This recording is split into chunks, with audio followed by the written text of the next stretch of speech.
The vastness of space had been Ella's companion for 3 centuries. As the last sentinel of the Lyrian species, her ship Solitude drifted through the cosmic void, cataloging dying stars and forgotten planets.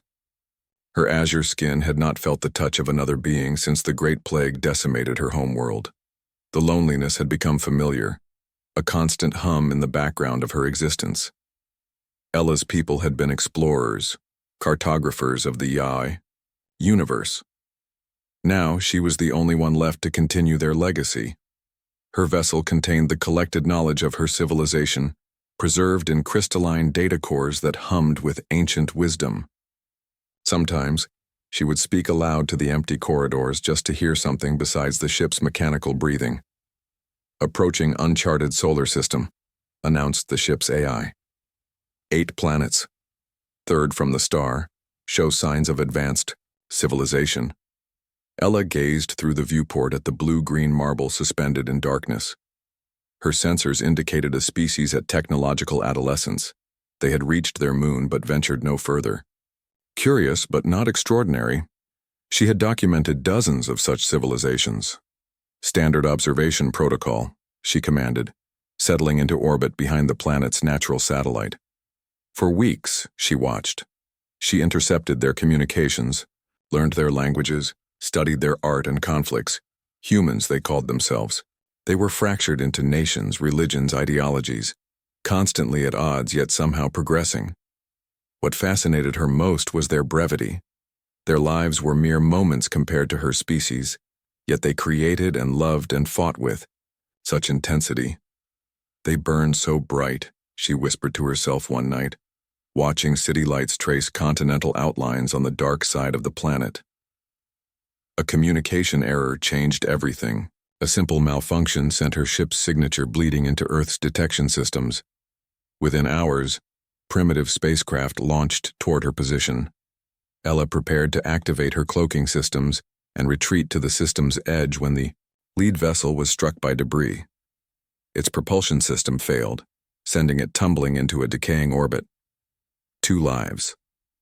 Mere specks in the universe's tapestry. She should leave them. The directive was clear. No interference with developing species. Ella's hand hovered over the controls. 3 centuries of solitude weighed against her people's most sacred law. She activated the tractor beam. The human vessel looked tiny in her cargo bay. Emergency systems had sealed the breach in its hull, but the 2 occupants were unconscious. Ella approached cautiously, medical scanner in hand. A man and a woman, their vital signs weak but stable. She carried them to her medical bay, one at a time, noting how light they felt in her forearmed embrace. The woman woke first. Her eyes, a striking green, widened at the sight of Ella. "You're not dead," Ella said in carefully practiced English. "Your ship was damaged. I brought you aboard mine."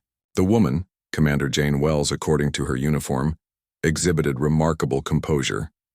After the initial shock, she asked methodical questions about her crewmates' condition and their situation. "Thomas will recover," Ella assured her. "Your ship cannot be repaired with your technology. I can return you to your planet, but your authorities will ask questions."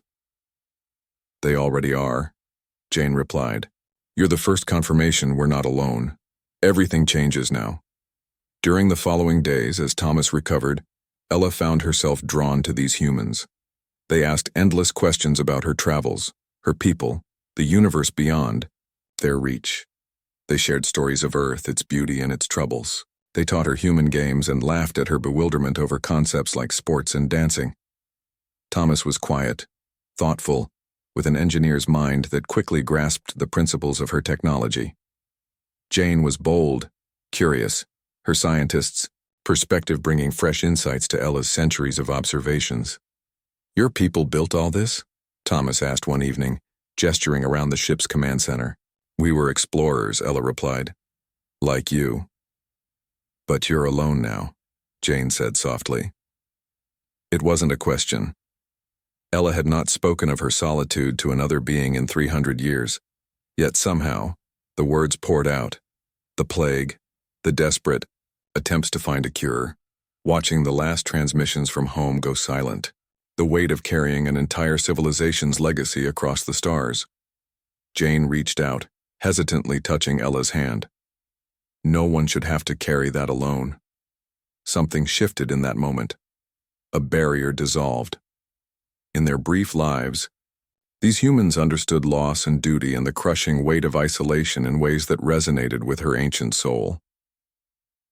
When the time came to return them to Earth, Ella found herself reluctant. Your authorities will want my technology. They will fear what they don't understand. Then don't take us back yet, Jane suggested, eyes alight with possibility. Show us what you've seen. Let us help you document the stars. When we return, we'll bring stories that inspire rather than frighten. It was against every protocol. It was reckless. It was exactly what Ella needed. They journeyed to a nebula where new stars were being born, to the ruins of an ancient civilization on a distant moon, to the edge of a black hole where time itself bent around them. Through Jane's eyes, Ella rediscovered the wonder of the universe she had catalogued so methodically for centuries. Through Thomas's questions, she found new meaning in her people's knowledge. And through their human perspective, so brief, so vibrant, she remembered what it was to truly live rather than merely observe. When Jane first kissed her beneath the light of twin suns on a deserted world, Ella felt something awakening that had slept since before these humans' ancestors had sailed wooden ships on Earth's oceans. I can't give you centuries, Jane whispered against Ella's azure skin. But you've already given me something I thought lost forever, Ella replied. When they finally returned to Earth, months later by its calendar, they brought proposals for cooperation rather than demands for technology. Ella stood before Earth's leaders not as an alien observer but as an ambassador offering friendship. The universe, she explained, was vast and largely indifferent, but it was less empty when you didn't wander it alone.